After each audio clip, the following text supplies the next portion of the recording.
All right, hello guys, welcome to my channel. So I'm going to be talking today about Lonzo Ball. Yes, Lonzo Ball. Is he a bust? Is he going to be the Lakers' future? Is he going to be, filling Kobe's shoes and, bringing the team from irrelevant essentially to back relevant when they were winning the championships back in 2001, 2, 09, 10, and just the state of the Lakers were in, it seems like forever.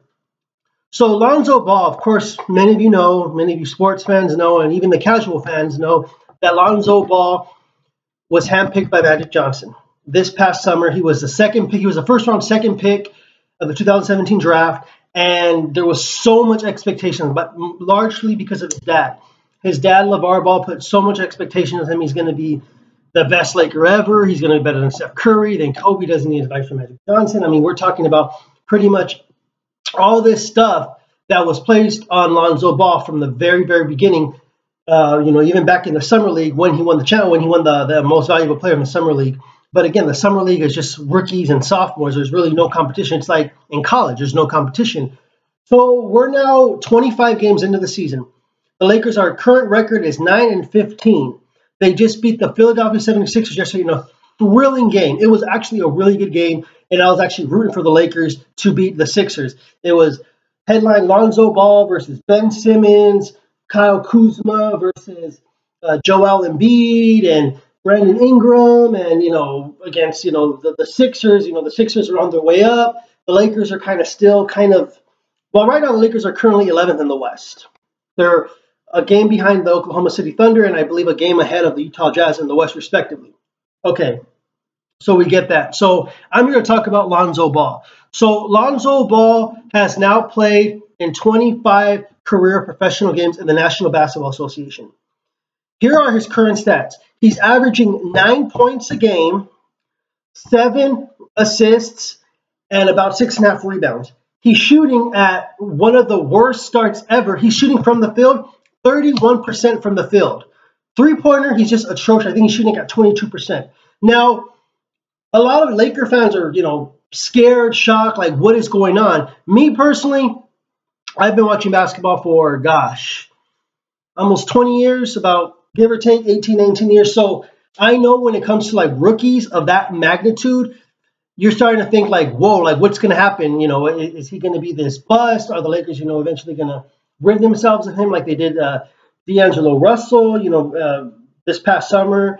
What's going to happen? Because, I mean, realistically, the only big rookie that I remember had this much expectations of him and did it without social media, he did it pretty much on his own, was LeBron James. And this was back in 2003. This was 14 years ago.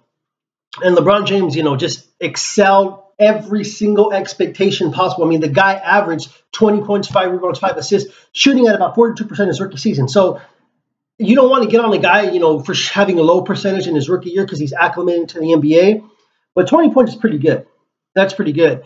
Now, I'm going to get into my thoughts about Lonzo Ball a little later on in this video, but I just want to make it clear that Lonzo Ball, despite all the pressure, being on him coming into the NBA, again, largely because of his dad, LeVar Ball, and the big baller brand, it was all these expectations were put on him. But, so far, he's had a couple of highlights that I would say that actually he set record. He's the youngest NBA player to have a triple-double. He beat LeBron by, I believe, 5 days. I think he accomplished that. He accomplished that about 5 weeks ago when the Lakers beat the Suns in Phoenix. He had a triple-double. I believe he was like 20 in 5 days. So he accomplished that. And actually, the last maybe handful of games, 5 or 6 games, Lonzo Ball has been doing a little bit better. He's been more efficient. The last few games, he's been averaging about 40% shooting. He's been averaging about 28% from 3, so it's not great, but he's doing better. He's coming his way. I believe now. I don't think that the Lakers are gonna have a really, really good record at the end of the season, but I think progressively, I think Lonzo Ball is going to start showing kind of flashes of what he can become. Like I said, Lonzo Ball is about a 6'5", 6'6" point guard. He's really good at passing. That's one thing I'll give to him. He kind of has vision, a very, very good court vision.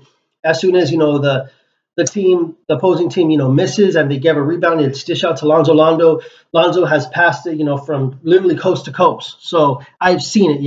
I've watched enough games of Lonzo Ball to see that there is, potential. There's definitely potential in Lonzo Ball. Now, are the Lakers going to capitalize it? I don't know. That remains to be seen. Because you have some perfectly good pieces with the Lakers. Very, very young team. They have Lonzo Ball, 20 years old. Brandon Ingram, 20 years old. Kyle Kuzma, 22. Jordan Clarkson, 25. They got Brooke Lopez, a veteran. He's 29. He's still pretty young. They have a good nucleus. They got KCP, Kentavious Caldwell-Pope, 24. Really, really good scorer. They got Luke Walton, who Luke Walton is an okay coach. A lot of people, a lot of our younger viewers didn't know he actually played with the Lakers. He won 2 titles with the Lakers, 09 and 10. But, all you younger viewers that are probably 20 and under probably don't remember him. I do. He was an assistant coach. Most people remember him being an assistant coach of Steve Kerr with the Golden State Warriors a couple years ago. Back when I believe it was a 15-16 season when the Warriors were defending their title. They had won, and Steve Kerr sat out like the first 40 games, and Luke Wall did really, really good job. The Warriors started out the season like 24-2. But again, you had Steph Curry, you had Klay Thompson, you had Draymond Green, players that had already been in the league for some time. They were already been in the league for 5, 6, 7 seasons. So, they've already been. If they were rookies, probably not. So you can't compare apples to oranges. You have these studs in college. Sometimes they don't translate into the NBA because it's a man's sport. You have guys that are more bigger, stronger, experienced, faster. Just every aspect of the game, they're just so much more dominant. So what do you expect? Lonzo Ball, in my opinion, will come along. Will he do it this season? Probably not. I said before the season began, when he was drafted by the Los Angeles Lakers, I said Lonzo Ball will finish out the season averaging about 12 points, 8 rebounds, 6 assists, or 6 assists, 8 rebounds, give or take, and will he do it? I think he will. Will he win Rookie of the Year? Probably not. I think that's Ben Simmons, even though technically Ben Simmons is second year. He was just injured his rookie year last season. But this is my thoughts for the Lakers going forward. Like I said, we're about a quarter into the season. It's December 8th.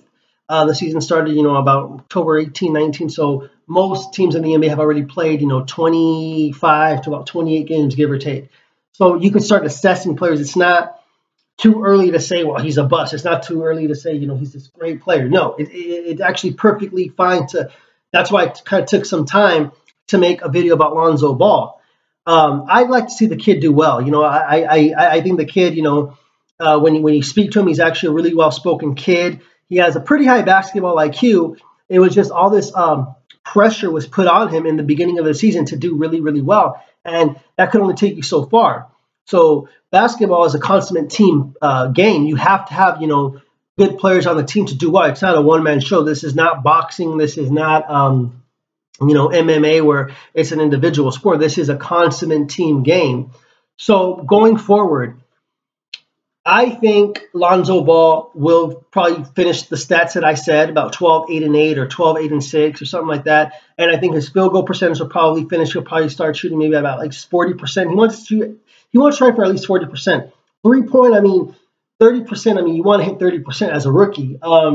I said before the season began, and I still hold on to this, that the Lakers will probably finish at most 30 wins and about 52 losses. I don't think the Lakers are going to win more than 30. It's just they have trouble closing games, and when they do beat teams, it's kind of lesser opponent teams. Teams that are young themselves, or teams that are kind of in rebuild, that have aging players and have sometimes players that just have off nights. So I think the Lakers will probably finish maybe like 10th or 11th, between 10 and 12 in the West, 30 and 52 at best, in my opinion. I don't think Luke Walton is a long-term head coaching job for the Lakers. I think they need to find a better, more of a defensive type of mind coach. Luke Walton has this thing where he takes players out when they're hot, like Jordan Clarkson. He was doing really well against a team not too long ago, and he was yanked. Why? If it's broke, why fix it? If it's not broke, why fix it? Those are just my thoughts about Lonzo Ball. Like I said, I think Lonzo Ball is very good in terms of being a leader. I think he has that leadership type of quality. I think it's just a matter of having the right coach to take it out of him. And then the same thing for Brandon Ingram. Many of you Laker fans out there remember Ingram looked like a bust last year for being a second pick, first round second pick. I mean, he only averaged about 10 points, shooting at about 40% from the field. And now look at him. He's averaging about 16 points. He's shooting at about 44, 45%. I mean, there's been spurts of Brandon Ingram that you're like, wow, like this kid looks really, really good. You know, a lot of people say he's the next Kevin Durant. Kevin Durant by his second season was already averaging like 25 points. I mean, you can't compare apples to it. Kevin Durant just in his own in a league of his own. Kyle Kuzma, he was rookie of the month twice in October and November, and he was an older rookie. He did all 4 years at Utah, and you know, and he's kind of playing like a vet because you know he's older. He's 22, 23 years old. He's coming into the league. He's more mature. He's not a 19-year-old kid, as a lot of these players get drafted now. It's like one and done. You know, a lot of these players don't even go to school to learn. They go to school to get drafted with the intent to get drafted very, very high. So they go to Kentucky, Duke, Kansas. They go to these big time schools, NCAA schools, where they're almost guaranteed to get drafted. So that's pretty much all I have to say. You know, please subscribe to my video so I can make more videos about this type of content. As I said, I'm going to be talking a lot about sports. I'm a big sports fan. Please subscribe to my channel, J Crew. Like I said, I feel that the Lakers have a big upside, a very big upside. They just a matter of getting the right personnel. And I'm not even talking about the players. I'm talking about the coaching staff. They need coaches that are veteran coaches that know what the hell they're doing. Otherwise, the Lakers are just going to keep getting high draft picks every single year. And I know they don't have a high draft pick for 2018, but the Lakers got to do something because Laker fans can't wait. The last time the Lakers were in the playoffs was, I believe, in 2013 when Kobe didn't even play. He was injured. 2013, it was like very, very long time ago. In reality, it's only been 5 years. So thank you for watching, and please subscribe to my channel.